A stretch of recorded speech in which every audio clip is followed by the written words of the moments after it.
সুপ্রিয় দর্শক মণ্ডলী, আসসালামু আলাইকুম। আজকে রাজনীতি না, একটু ভিন্ন একটা টপিকস নিয়ে একটু আলোচনা করি। আপনি যদি ডাক্তারের কাছে যান, তবে খুব স্বাভাবিকভাবে নির্ধারিত কিছু রোগের জন্য নির্ধারিত কিছু প্রশ্ন ডাক্তাররা করে, এটাই স্বাভাবিক। আপনার যদি জ্বর হয় বা গলা ব্যথা হয়, কোনো ঠান্ডা কিছু খেয়েছেন কি না, ঠান্ডা কোনো স্থানে অনেকক্ষণ ছিলেন কি না, এই টাইপের প্রশ্ন আসে।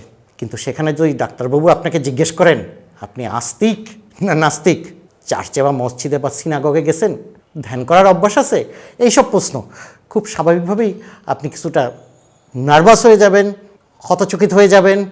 না, এইসব প্রশ্ন আমাদের দেশের মতো কোনো অনুন্নত দেশের কোনো মোল্লা ডাক্তার করতেছে না, খোদ আমেরিকার এক শ্রেণীর ডাক্তার এই প্রশ্ন করা শুরু করেছেন। ধর্মচারণ একজন রোগীর ব্যক্তিগত বিশ্বাস, সেখানে চিকিৎসা বিজ্ঞানের দৃষ্টিকোণ থেকে এই প্রশ্ন আসলেই কি বিতর্কর জন্ম দেবে? আসলে কি দিচ্ছে? চিকিৎসা বিজ্ঞানের যে শাস্ত্র, তা কেন ধর্মকে টেনে আনবে? বিজ্ঞানের মতো প্রমাণিত বিষয়ে ধর্মের মতো বিশ্বাসকে তার এখতিয়ারে প্রবেশের অনুমতি কেন দেবে? বিষয়টা কি আসলেই গুরুতর? ধর্মের মতো অবৈজ্ঞানিক ব্যাপারকে বিজ্ঞানের মতো এমন অভিজাত সমাজে প্রবেশের বিরুদ্ধে প্রতিবাদ আসাটাই স্বাভাবিক। কিন্তু এত বড় বুকের পাটা এইসব ডাক্তারের আসলো কোথা থেকে? এই সাহস আসছে কিছু সমীক্ষা থেকে। দেখা গেছে কোনো এক নির্দিষ্ট বছর যারা নিয়মিত চার্চে গেছেন, তাদের মারা যাবার সংখ্যা যারা চার্চে যান না মানে নাস্তিক, তাদের তুলনায় অনেক কম। আবার যারা ঈশ্বর নামক কোনো এক কাল্পনিক, আমি আসলে কাল্পনিকটা আমার মতো করেই আপনাদের জন্য ছেড়ে দিয়েছি, কাল্পনিক বিষয়ে বিশ্বাস করেন, তাদের কোনো রোগ ধরা পড়ার পরও তারা ঈশ্বরে অবিশ্বাসের তুলনায় ভালো থাকেন। এমনকি এইডস রোগীর ক্ষেত্রেও এই একই কথা খাটে। এগুলি ডাক্তারি শাস্ত্রে যারা সমীক্ষা বা পরিসংখ্যান নিয়ে গবেষণা করেন তাদের মতামত, আমার মতো অবার্চেনের বানানো কিছু না। মানুষের স্বাস্থ্য রক্ষায় ধর্মের প্রভাব নানাভাবে পড়েছে বলেছেন পেনসিলভেনিয়া ইউনিভার্সিটির অধ্যাপক এবং স্নায়ুবিজ্ঞানী নিউবার্গ। 350 পৃষ্ঠার এক বিরাট বই লিখেছেন সহকর্মী আর এক স্নায়ুবিজ্ঞান বিশারদ মার্ক রবার্ট ওয়ালম্যান। তার সাথে নাম how God changes your brain, breakthrough findings from a leading neuroscientist. ওদিকে স্বাস্থ্যবিজ্ঞানী নামের আরেক কলঙ্ক কিনা সে আপনিই বলতে পারবেন। ডিউক ইউনিভার্সিটির center for spirituality, theology and হেলথের director Harold Koenig medicine, religion and health বইতে রোগের জন্য ওষুধের পাশাপাশি কীভাবে আধ্যাত্ম চিন্তার প্যাকেজ কী হবে তারও পরামর্শ দিয়েছেন। নিউবার্গ এবং ওয়ালম্যানের লক্ষ্য করেন যারা 10-15 বছর ধরে ধ্যান বা ধর্মকর্ম নিয়ে নিজেকে ব্যস্ত রাখেন, তাদের মস্তিষ্কের ফ্রন্টাল লোব, যারা ওসবের ধার ধারে না, তাদের থেকে কিছুটা বড় হয়ে গেছে। যারা সাধন, ভজন, ঈশ্বর চিন্তা, নামাজ কালাম নিয়ে ব্যস্ত থাকেন, তাদের মস্তিষ্কের থ্যালামাস অংশটা অবিশ্বাসীদের তুলনায় কিছুটা আলাদা। আপনি যদি একবার ওনাদের লেখা how God changes your brain বইটা এক নজরে চোখ বুলান, তবে সেখানে কিছু কিছু কেস স্টাডিও খুঁজে পাবেন। চিকিৎসা বিজ্ঞানে বিতর্কিত, আবার কারো কারো মতে হাসির খোরাক আরেকটি বিষয়। প্রার্থনা বা ধ্যানে শুধু নিজের বা অন্যের উপকার হয়, এ নিয়ে অনলাইনে আপনি পক্ষে বিপক্ষে অনেক লেখা পাবেন। 1998 সালে সান ফ্রান্সিসকো হাসপাতালের কার্ডিওলজিস্ট আর্পল্যান্ড বায়ার্ড দাবি করেন, যেখানে হাসপাতালে ভর্তি যেসব রোগীর জন্য তাদের পরিবার বা শুভাকাঙ্ক্ষীরা প্রার্থনা করেছেন তারা ভালো থাকেন সেই সব রোগীদের তুলনায় যাদের জন্য কেউ প্রার্থনা করেনি। অপরদিকে 2005 সালে হার্ভার্ড ইউনিভার্সিটির বিজ্ঞানী হার্বার্ট বেনসন এক সমীক্ষার বিপরীতে দেখান, প্রার্থনার সেবা পাওয়া সত্ত্বেও 52% বাইপাস পেশেন্টের জটিলতা বৃদ্ধি পেয়েছে। আর যাদের জন্য কেউ প্রার্থনা করেনি তাদের ক্ষেত্রে এই জটিলতা 51%। তাইলে একবার বোঝেন অবস্থা। টেক্সাস বিশ্ববিদ্যালয়ের গবেষক রবার্ট হ্যামার 15 বছর গবেষণার পর দেখিয়েছেন, ধর্মচারণের সাথে যারা জড়িত একটা নির্দিষ্ট সময়ের মাঝে তাদের মারা যাওয়ার সম্ভাবনা যারা ধর্মের বিরুদ্ধচারণ করে তাদের তুলনায় অনেক কম। ইউনিভার্সিটি অফ পিটসবার্গ মেডিকেল সেন্টারের সার্জন ড্যানিয়েল হল লক্ষ্য করেন, চার্চগামী মানুষের আয়ু অধার্মিকের তুলনায় 2-3 বছর বেশি। এর বিপরীতে কলম্বিয়া ইউনিভার্সিটির মেডিকেল সেন্টারের মনোবিজ্ঞানীর প্রফেসর অধ্যাপক রিচার্ড স্লোয়ানের তার লেখা blind faith, the unholy alliance of religion and medicine বইতে রীতিমতো প্রতিবাদ করেছেন উপরোক্ত গবেষণার। তিনি মনে করেন চিকিৎসা বিজ্ঞানের সাথে ধর্মের আতারটি রীতিমতো অশুভ। তার ঘোষণা বিজ্ঞানের অলৌকিক কিছু নিয়ে মাথা ঘামায় না। এই কথা আপনাকে মনে রাখতে হবে যে বিতর্ক এটা কিন্তু চিকিৎসার সাথে বিজ্ঞানের দ্বন্দ্ব না, এটা অনেক আগে থেকেই বিজ্ঞান এবং ধর্মের সংঘাত।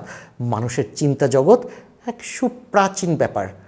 বিজ্ঞানের সাথে ধর্মের সংঘাত মোটামুটি শুরু হয় সপ্তদশ শতকে, আধুনিক বিজ্ঞানের সেই সূচনা পর্ব থেকে।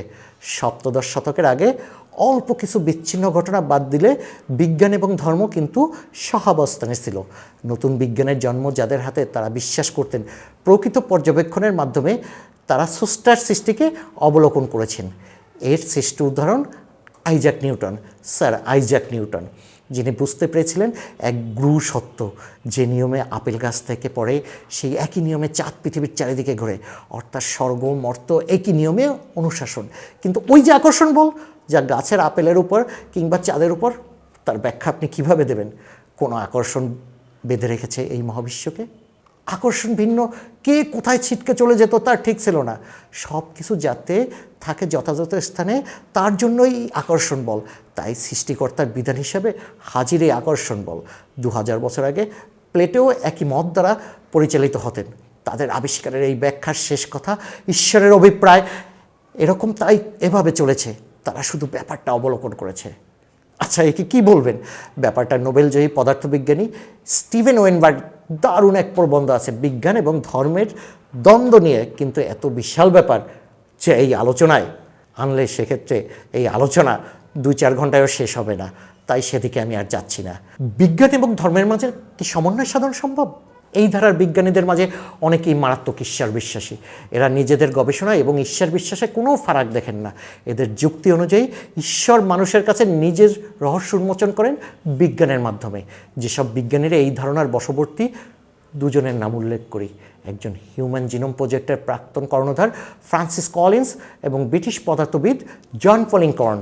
1990 দশকের যে 2500 বিজ্ঞানী মানুষের জেনোম ম্যাপ তৈরির কাজে ব্যস্ত ছিলেন, তাদের নেতৃত্ব দিয়েছিলেন ওই যে কলিন্সের নাম বললাম না, ওই কলিন্সের লেখা দ্য ল্যাঙ্গুয়েজ অফ গড, আর scientist presents evidence for belief, এক অসাধারণ ভাবনার বই। ডিএনএর মাঝে কোটি কোটি রাসায়নিক অণুর সুশৃঙ্খল বিন্যাসকে পরীক্ষা করতে করতে মুগ্ধ কলিন্স দেখেন ডিএনএর পর্যায়ে মানুষ এবং শিম্পাঞ্জির মিল 98.4%। আবার কোনো একটা জিনের বেলায় ইঁদুরের সাথে মানুষের মিল 90%।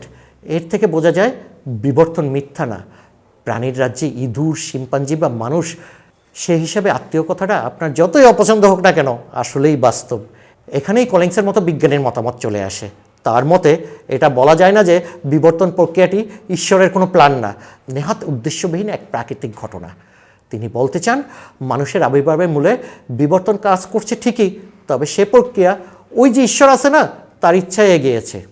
শুধু বিবর্তন না, মহাবিশ্বের প্রাণের আবির্ভাব তাও ঈশ্বরের ইচ্ছায়। কিভাবে?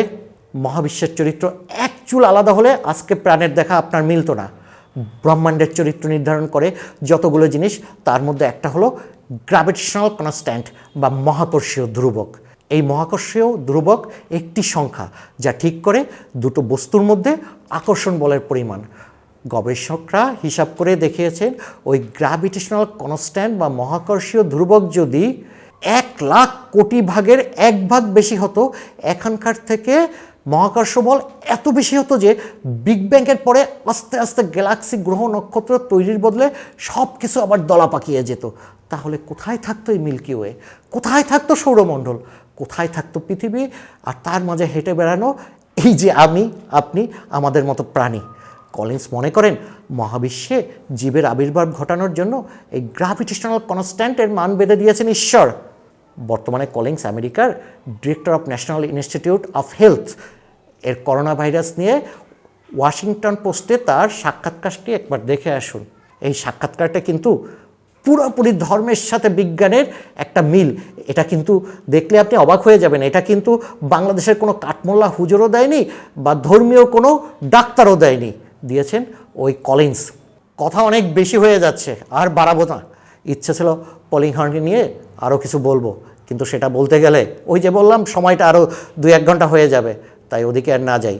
তাই যে বিজ্ঞানের উদ্ভব হয়েছে ধর্মের মাঝ থেকে, এক পর্যায়ে সেই ধর্ম এবং বিজ্ঞানের মাঝে ঝগড়া বেঁধে গেল। এই ঝগড়া কিন্তু আদতে এই দুয়ের মাঝে বাঁধেনি, বাঁধিয়েছে ঈশ্বরের সব থেকে কমপ্লিকেটেড নমুনা মানুষ, নিজের স্বার্থসিদ্ধির জন্য, সেই ঝগড়ার মাঝেও তারা পাশাপাশি হেঁটে চলেছে। বিজ্ঞান নিত্য আবিষ্কার আর নিজের উৎসের সন্ধানে এগিয়ে যাচ্ছে। যতই এগিয়ে যাচ্ছে ততই প্রশ্ন উঠছে, বিজ্ঞান আর ধর্ম কি সাংঘর্ষিক নাকি পরিপূরক? ভাবুন না একটু, আপনি নিজেই ভাবুন। কারণ বিজ্ঞানী ভাবার ক্ষেত্রটি প্রস্তুত করে দিচ্ছে। কাঠমোল্লার ধর্ম যেমন ধর্মকে রিপ্রেজেন্ট করে না, তেমনি 2 লাইনের ডারউইন পরে ধর্মকে অবজ্ঞা করার মধ্যে বিজয় নিহিত না। নিজের জ্ঞানের পরিধিকে বিস্তৃত করে ভাবনার রাজ্যকে মুক্ত করে ভাবনার মধ্যেই সমস্যার সমাধান নিহিত। হয়তো সেটা আসতে পারে আরও অনেক সময় পরে, লাগুক না সে সময়টা, অসুবিধা কি? আমার ভাবনায় তো আর সমস্যা নেই। সুপ্রিয় দর্শক মণ্ডলী, ধর্ম ও বিজ্ঞান আমার নিজের একটা খুব প্রিয় একটা বিষয়। আবারও বলতেছি, ধর্ম ও বিজ্ঞান আমার খুব প্রিয় একটা বিষয়। যদি সাথে থাকেন, সামনে ধর্ম ও বিজ্ঞানকে দেখি না আবার এক করার চেষ্টা করা যায় না? এক না করতে পারি। আপনি আমার ভাবনা আমার কাছে, আপনার ভাবনা আপনার কাছে। কিছু ছোট ছোট সূত্র দিলাম, এই সূত্র ধরে আপনিও ভাবুন না। অনেক ধন্যবাদ, ভালো থাকবেন ততক্ষণ।